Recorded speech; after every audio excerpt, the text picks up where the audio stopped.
who's the one player right now that if he slipped to 15, they absolutely would not trade it? Oh, I think there's a couple. I think Robert Williams, being a rim runner, a guy who can run with John Wall and finish above the rim, who can block shots, a guy who should be a starting center for a long time in the NBA eventually.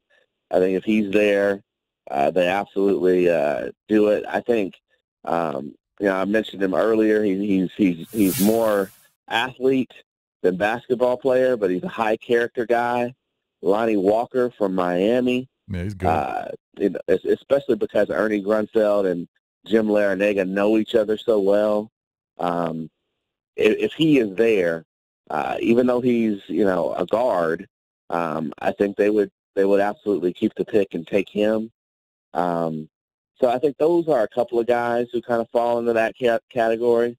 And then there's a host of, when you look at like who is potentially available, who should be there, there's a host of guys, whether it be Dante DiVincenzo, Aaron Holiday, guys like that, Troy Brown Jr., that you have to say, this guy could really help us. And the good thing is, because we're in positionless basketball, you shouldn't really be a prisoner of need. I do think their biggest need is a young big. Right. But I do think a kid like Kevin Knox from Kentucky, one of the youngest players in the draft, 6'9", project 4, who can probably handle the ball a little bit. Even though you really need a big man, having a guy who could be the power forward of the future for you, that's a guy that you're going to take and not complain about. Yeah, you got to take Knox. I can't imagine Knox slips to 15, but I could be wrong. It seems like that's the thing. Somebody has to slip. Everybody's talking about, Shea Gilgeous-Alexander, Lonnie Walker, Zaire Smith, Miles Bridges, Kevin Knox. One of those guys has to be available at 15 when you start doing the math. Yeah. Oh, definitely. I mean, the Lonnie Walkers and the DiVincenzos and the Robert Williams, I can see them going. I just can't imagine Knox slipping. And Gilgeous-Alexander, 6'6", 6'7", runs the point. He's probably going to be gone. They don't really need him. Yeah, I think the Clippers will take him at 12 or 13. So I wanted to ask you about, it seems like the strength outside of the top of the draft with Ayton and Bagley and Bamba, the strength of the draft seems to be that shooting guard / small forward position. Yeah. Yeah. I mean, there's a lot of shooting guards that can go in the top 20.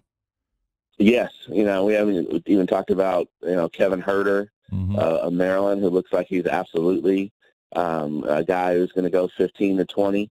As you read the draft and you look at it, you say, why would the Wizards, who have, Bradley Beal, even Thomas Satoransky, you've got Kelly Oubre, Otto Porter Jr., why would you get another wing type?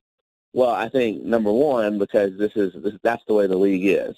Teams want to play smaller, and they want to have that versatility, and adding another wing is not a big issue. Also, at this team, and you take a hard look and you say, how do you balance out this roster? A lot of different things could be in play. You might have to deal Kelly Oubre to balance out the roster, to trade Gortat or somebody. You absolutely, somebody is looking and saying, I want Otto Porter because he is, such an effective role player. I think he'd fit better on our team. I think the Wizards look at that and say, as much as we like him, the guy's the highest paid player on the team, and he's a max guy, and he didn't, have a max performance for us last year. And we got 3 more years of him at a max number.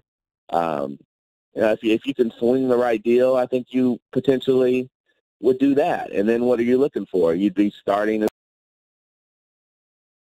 off the bench. So we saw in the playoffs, as Otto was hurt late in that series against Toronto, you had Oubre starting, and you really had no backup 3-man that you really liked. So that tells you, the roster needs another young guy in that 6'5" to 6'8" range who can play. In a blockbuster, can they get weasel their way into the Kawhi Leonard sweepstakes tonight? Is there any chance that could happen?